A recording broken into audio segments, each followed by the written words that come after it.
Hi, horse friends. In today's video, I'm going to talk about the #1 cause of barn fires, and it's not what you think. It's not necessarily bad electrical in the rafters. It's not heating systems. It's not hay burning.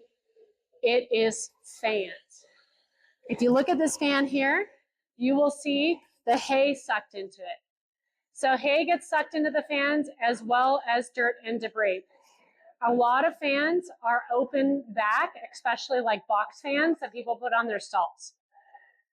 Those heat up really, really quickly, especially during the summertime, and can cause a big problem. So why do we still have fans in this barn? Well, it does get hot in here. We have a lot of flies in here as well, even though we clean up. So the fans do push the flies away.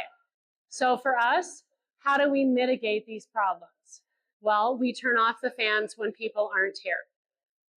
And especially overnight and when people leave for long periods of time. Because the hope, right, is that if we do see something smoking, whatnot, we will turn it off.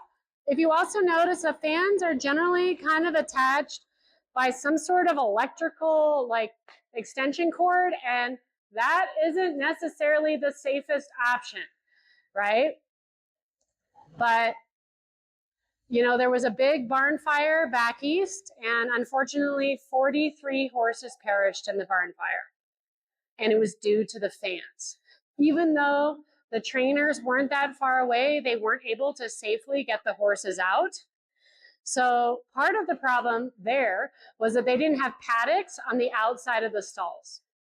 One of the reasons we have paddocks here is not only because we like for the horses to be able to touch themselves, but it's safety. If something were to happen, all of these horses can vacate via the back of the stall. Now, you don't want to just open up and think they're going to run out, because they don't. You open up the back and they're going to run back in the stall. But the point is, you don't have to go through the middle of the barn aisle that could possibly be burning. So please, if you have to have fans, shut them off when you're away. Thanks so much for joining us. Please feel free to comment below.